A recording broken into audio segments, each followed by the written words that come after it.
All right, James Creedon is with us in the studio now because it is time for our daily dose of Media Watch. It's good to see you, James. Likewise.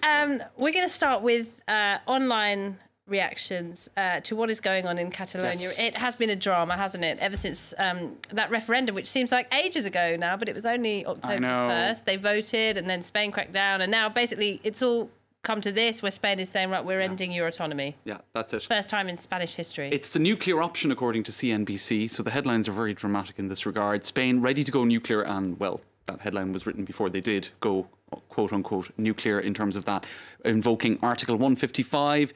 And, of course, a lot of people turning to the EU in this regard. Pro and anti-independence Catalans call for EU help, and those divisions were very visible, I think, at the EU Council meeting today. You could see there one particular moment where Spain's Rajoy and Belgium's Charles Michel, they seemed to not be on the warmest of terms or the best of terms. I think we can see them just greeting each other very briefly. He's been the most outspoken about it, hasn't he? That's right, because a lot of people have been saying the EU needs to do more to kind of, I suppose, temper Spain's a hardline approach in this regard. Over 900 people injured. Remember, it's not exactly as if this was not it's not like this was a minor incident. Belgium's Prime Minister then downplayed that rift over Catalonia. I think it's fair to say that the EU is very much on Madrid's side. They've all rallied behind Mariano Rajoy, haven't they? In fact, the European Council President, Donald Tusk, says we won't be talking about it at this summit. Right. Don't expect us to get involved, pretty much. Well, if you look on social media, certainly when you're looking at tweets in English, obviously tweets in Catalan might be skewed in a different way, but even though there's a lot of division in Catalonia as well on the question, tweets in English are overwhelmingly in favour of the Catalan position. We, vis-a-vis independence, we either stand with Catalonia or democracy and the right to self-determination in Europe, or the right to self dies as an ideal. You've other tweets like this saying, stay strong, calm and peaceful Catalonia, the world is seeing your brutal treatment. How to lose Catalonia, says this person. Step 1, brutalise your voters. Step 2, arrest their civic leaders. Step 3, abolish their parliament. Game over Spain.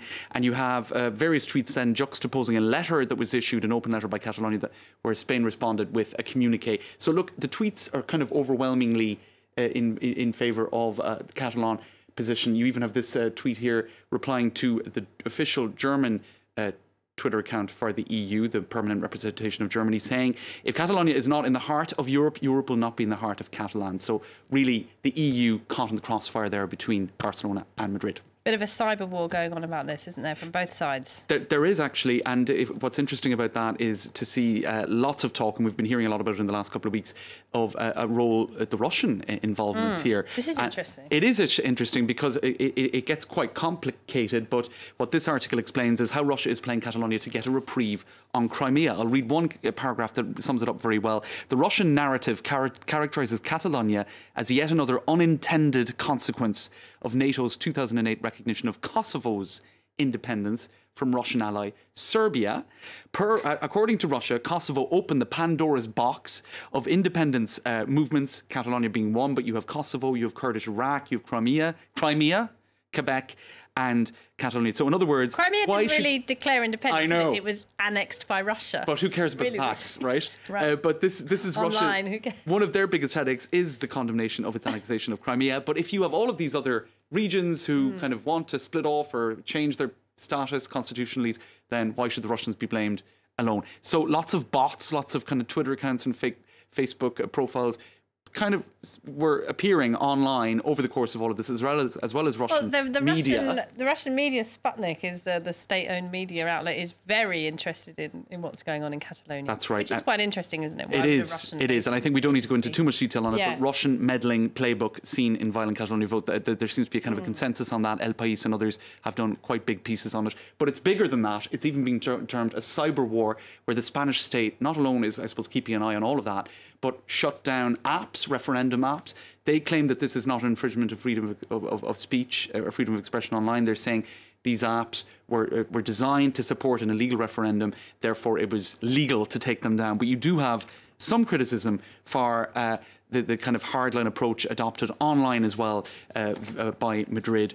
Some saying that this kind of crackdown on political speech and democratic representation in a country that purports to uphold rights like Spain does is more than unusual. Jeremy Malcolm there speaking to the Washington Post on that. He's working for a group that monitors freedom of expression online. These online movements have more and more power in elections and other things, and we're seeing Certainly that all around the world, aren't we?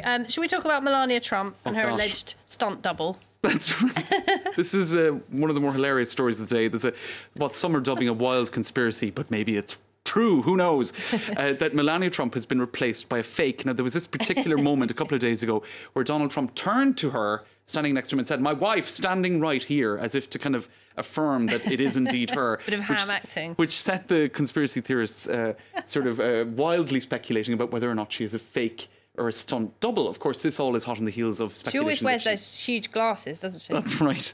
So she's out and about. There's some videos online that are quite funny about that, and some speculation that maybe it's 3 kids in a trench coat, not Melania Trump at all.